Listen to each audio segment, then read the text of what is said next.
رب سکوت ابلغ من کلام، کہ خاموشی کبھی کبھی کلام سے بھاری ہوتی ہے۔ تو بات یہ ہے کہ انہوں نے کیا کہا ہے کہ آپ اپنے یعنی کلام کو کیا کریں، جب بولنے شروع کریں تو یہ ضرور سوچیں کہ آپ جو بول رہے ہیں اس میں سچ ہے کہ نہیں ہے۔ میں آپ لوگوں کا جو دھیان ہے یا شعور ہے تھوڑا اس کی طرف متوجہ کرنے کے لیے یہ بات کر رہی ہوں۔ اللہ تعالیٰ مجھے بہترین سے بہترین بولنے کی توفیق دیں، اور آپ لوگوں کی یہ جو میری بات ہے آپ لوگوں کے دلوں پر اثر بھی کرے، کہ میں اور آپ دیکھیں ہم جس معاشرے میں جی رہے ہیں نا، تو یہ جو جھوٹ ہے نا خاص طور پہ، اس کے بارے میں بہت سی احادیث ہیں، بہت سی قرآنی آیات بھی ہیں، جس میں سب سے پہلے جو ہے سورہ البقرہ کی آیت ہے کہ عذاب علیم بما کانوا یکذبون، کہ ان کے لیے عذاب ہے جو وہ جھوٹ بولتی ہے۔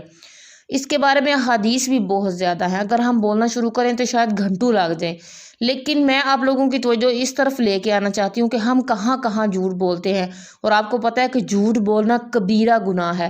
اور اس کی جو انجام جو ہے وہ جہنم کا سب سے نچلا درجہ ہے، اور ہمیں اس بات کا علم نہیں ہے، اور ہم لاشعوری طور پہ یہ کام کرتے جا رہے ہیں، اس گناہ کو بغیر کسی مقصد کے یا بغیر کسی پریشانی کے ہم جو ہیں اس کو کرتے جا رہے ہیں۔ میری یعنی اور میں آپ لوگوں کی توجہ سے اس طرف دلانا چاہتی ہوں کہ ہم جھوٹ کہاں کہاں بولتے ہیں۔ دیکھیں سب سے پہلے اٹھتے ساتھ ہی میں بھی ماں ہوں، آپ بھی مائیں ہوں گی، تو بچے کو اٹھانا شروع کریں تو کہتے ہیں جی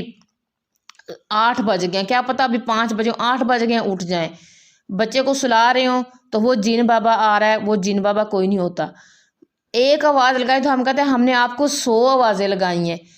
اگر یعنی کہ ہم کسی کا ویٹ کر رہے ہیں 10 منٹ تو ہم کہتے ہیں جی ہم تو گھنٹہ ہو گیا آپ کو ویٹ کر رہے ہیں۔ کوئی کہے نا ہمیں آپ کال کریں تو میں کہتی ہوں کہ میں آپ کو ضرور کال کروں گی، حالانکہ کرنی نہیں ہوتی۔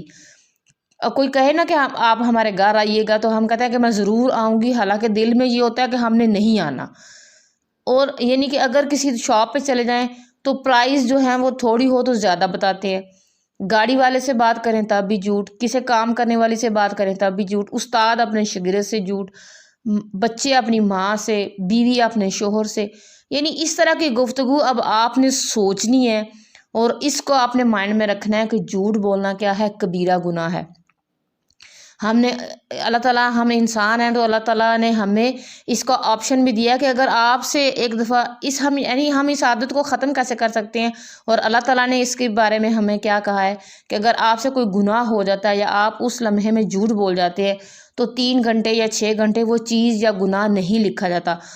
اگر آپ واپس پلٹ آتے ہیں تو آپ کا وہ گناہ مٹا کے نیکی میں لکھ دیا جاتا ہے۔ یعنی آپ کہیں آپ نے کسی سے جھوٹ بولا تو آپ سوری بولیں، یا اگر آپ کو میں آپ کو یہ آپ کی ایک اور میری بھی نیچر ہے یا میں بھی انسان ہوں کہ جب ہم کسی سے جھوٹ بولنے لگتے ہیں نا تو اندر ایک خیال ضرور آتا ہے، سوچ آتی ہے، ہمارے اندر الفاظ بھی پیدا ہوتے ہیں کہ نہیں یہ جھوٹ ہے، میں نے بولنا نہیں ہے، لیکن ہمیں اللہ تعالیٰ نے بولنے کا اختیار دیا ہے تو پھر ہم زبردستی بول دیتے ہیں۔ تو ہم نے انشاءاللہ کیا کرنا ہے، میرا